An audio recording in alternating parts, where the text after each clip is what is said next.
Thank you very much. I'd like to thank all of you for coming here today and for this opportunity to speak. I'd really like to thank those who ask questions at the end of each talk. As you asked your questions, it made me want to rethink my whole talk and change things around. So I may jump around, but I really do appreciate your questions, and I think these are questions that influence our field and how are we proceeding. So I'm going to talk about EEG tests, laboratory tests that might inform our next generation of treatments. We've heard from speakers that have described some of the spectacular, dazzling advances in molecular and neuroscience. And I'm going to talk about some relatively low-tech, inexpensive interventions, things that we might do right now. Some of the questions that we had were, what can we do now if we have a loved one with a mental illness? And how do we know what treatments we can give to somebody? So I'm going to give a bit of my story. One of the questions that has come up last night and a bit this morning is, how did you get interested in this field? Well, as noted in my introduction, I'm from Rochester, New York, and my first job out of college was at the Rochester Psychiatric Center, this building in the picture. And my job was part of an effort to deinstitutionalize, to get patients out of these long-term care facilities. So I had to go through this hospital and interview each of the patients in there, doing careful diagnostic evaluations and symptom ratings. As I went through there, I was a 20-year-old kid, and I didn't know too much about the field. I learned how to use the instruments, and I was struck by the fact that there were many people living in this building that had spent 2 of my own lifetimes there. They had lived there for over 40 years. 40 years. That's a lot of lost opportunity, a lot of suffering. And I didn't, as I talked to each of the people living there, I was struck by the fact that they each had a story, they each had a family, they each had a history of profound suffering and loss. And I couldn't really figure out any kind of unifying theme to these heterogeneous, vexing illnesses. One of the themes that emerged is that at some point, almost all of the patients with schizophrenia, at some point throughout the course of their illness, had experienced auditory hallucinations. They heard things that other people couldn't hear. And so that got me interested in this quest to try to better understand the neural systems involved with auditory processing, how we hear things, and how those brain systems relate to our cognition and our ability to function in everyday life. And so as I met Dr. Braff at a biological psychiatry conference, and he showed the slide of the jumping armadillo. And when I saw that slide, I was like, yes, I get it. That's a slide that makes sense. He's looking at a hardwired, reflexive action, something that's measurable, that's operational, that's reliable, that reflects the integrity of a brain network. And that is what I went on to study.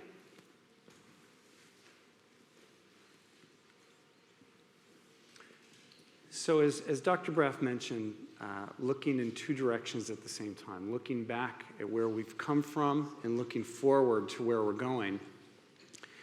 This is an exciting time in our psychiatric neuroscience revolution, much like what we had a century ago.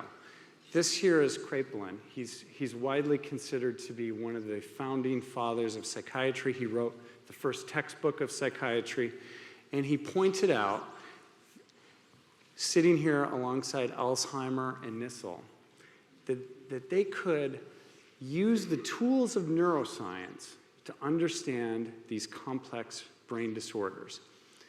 And the tools that they used were clinical observation, the microscope, and experimentation. As you've seen today, and as you'll learn this afternoon, we have made remarkable, spectacular advances in each of those domains over the past century. But have we made enough when you consider the fact that we have over 250,000 people with serious and persistent mental illnesses like schizophrenia who are homeless, who are not receiving care for their illness? We have another 250 to 350,000 individuals who are receiving their care in jails and prisons. This is not an optimal way to treat some of our sickest individuals in our society. And I wonder why that is. I think one of our problems, one of the major disconnects, is that to make our diagnoses and our treatments, we have to rely on our ability, clinicians' ability, to make inferences about patients' complex inner experiences. And from that, we then have to try to make secondary inferences about treatments. Now, somebody in the audience mentioned an example of one of their loved ones who had gone through decades of trial and error with different medications until they found something that worked. I'm hoping that we can take out some of this guesswork in the future. I hope as we look ahead to the next steps that it won't be so much guesswork. And I think part of the problem is these disorders are defined largely by man. And the same structure of our diagnostic manual has remained in place for over a century. So while we have made spectacular advances in neuroscience and genomics, our diagnostic tools have progressed relatively little since the 19th century. So I'm hoping that we can take some of the advances that have served other branches of medicine so well, relying on laboratory tests. This is one of my kids getting a laboratory test in the hospital. He's being tested for hearing. This is an EEG test that's widely used. It's one of the most common instruments used in hospitals today, part of universal newborn hearing screening tests. I hope we can apply the same kind of technology to our current studies. Now, I want to use laboratory tests or biological markers, some things that are reliable. This is a cartoon where we're putting electrodes on people's heads so that we can actually measure the functioning of the brain in a living person. This is one of our postdocs who works with Dr. Braff and I. She's very excited to start her new experiment with the electrode cap on her head. This is a way that we can actually directly measure the functioning of the brain. But we do this in a laboratory setting. We do this in a place because we have these fragile wires sticking out of the cap.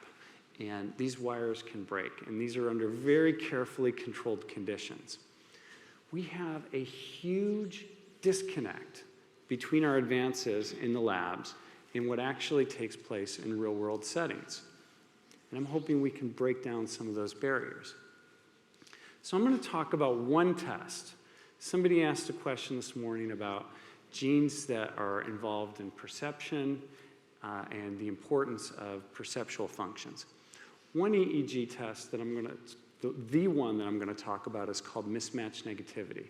And it's a measure that's been widely studied in neuroscience with thousands of publications that have really characterized the neural networks and the cognitive networks involved in this measure. And it's been used in neurology to predict recovery from coma. There are now dozens of studies demonstrating this sort of thing about how to predict which individuals will go on to recover from coma, those that have this response. As a past BBRF Young Investigator Awardee, I wanted to try out this mismatch negativity test in our studies of schizophrenia patients to try to use it as a probe of brain function. And what we found is that when you measure the simple EEG test, a test that you can measure in sleeping babies, a test that you can measure in children, that it relates very highly with how well patients are able, as Dr. Braff says, how well they're able to navigate through life, accounting for nearly half of the variance in their ability to function socially.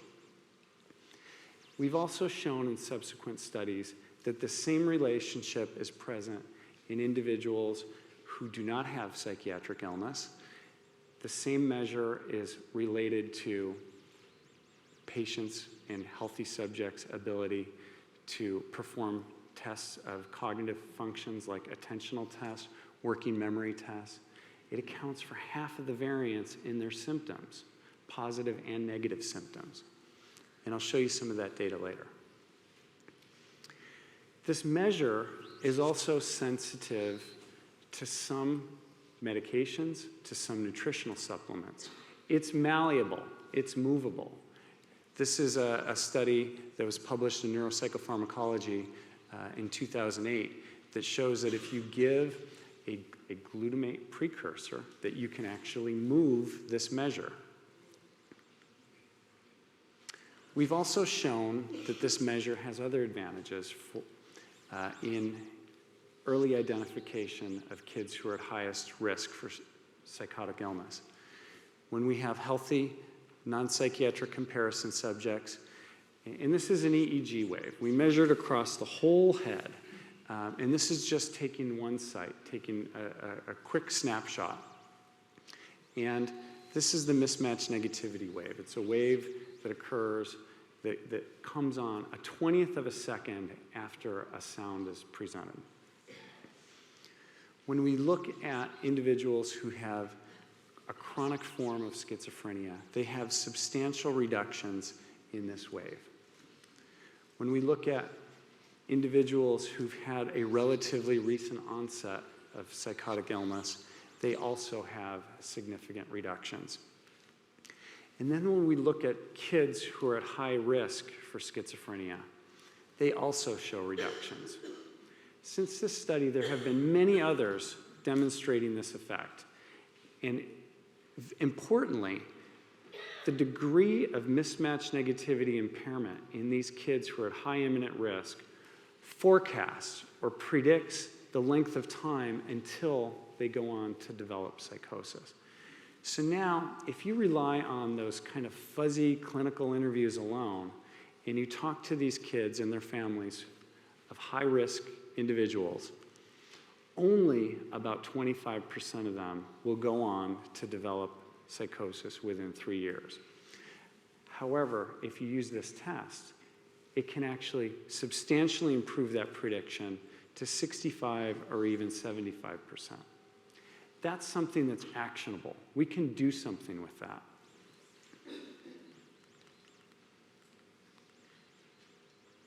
And some have even argued that this measure might be the one that we've been waiting for in psychiatry. It involves the functioning of a complex distributed brain network. And I'm happy to say that some of our findings have actually contributed to policy reports by the Institute of Medicine, where they've actually shown some of those previous figures as a measure that's sensitive to glutamate system and may be useful for guiding our next series of treatments. Now, I showed you the picture of the woman with the cap with all the wires across her head. And somebody asked a question about Watson. Why don't we use Watson to help us with some of these complex problems? Well, we actually use something a lot like Watson here. When you're recording EEG across 72 sensors on the head, you collect a massive amount of information. And we're trying to capitalize on information contained in whole EEG signals to identify the critical neural substrates underlying this functionally and cognitively relevant brain measure, mismatch negativity.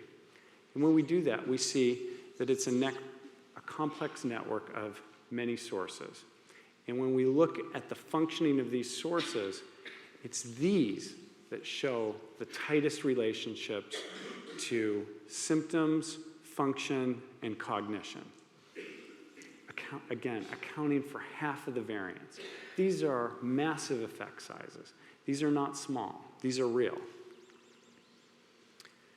And so I'll go back to a paper that Dr. Braff and I wrote a decade ago, with this idea of using laboratory tests of basic perceptual functioning as targets for our next generation of treatments.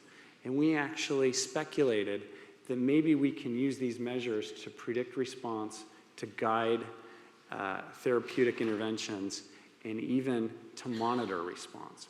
We don't know how to figure out when somebody has reached the point of diminishing returns in their treatments. Maybe we can use these lab tests to help us with each of those areas.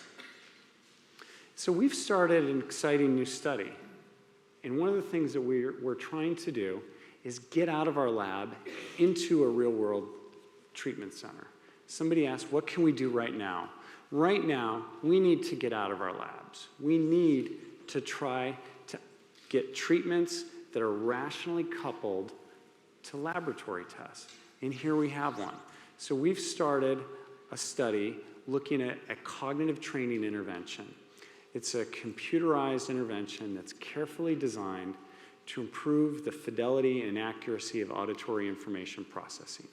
It specifically targets that same network that I mentioned, that same network that's involved with hallucinations, that same network that's involved with cognition and functioning. And we're seeing that if you give this test before training, this MMN, this EEG test, that it predicts initial response to this treatment. It predicts, after just 1 hour, who shows the maximum amount of benefit. And if we look at the same test after training, the same relationship is maintained. And we see that some individuals have their EEG waves get bigger, some get smaller. There's heterogeneity there. There's important information there. And what we hope is that we can use this information to identify individuals who are likely to benefit from this time and resource-intensive cognitive training intervention. And from this, we've pointed out that this may be a breakthrough biomarker, a biomarker that, again, is related to so many important domains of psychiatry, and one that might be important for expanding our current model. Our current model is based on, again, clinical diagnosis, a fuzzy interview, one where we're good at it. We do our best. But I wonder if we could couple our current system with laboratory tests, where we have a laboratory test battery, a battery of EEG, genomic, and other tests. And from that, we can figure out how to assign patients to treatments.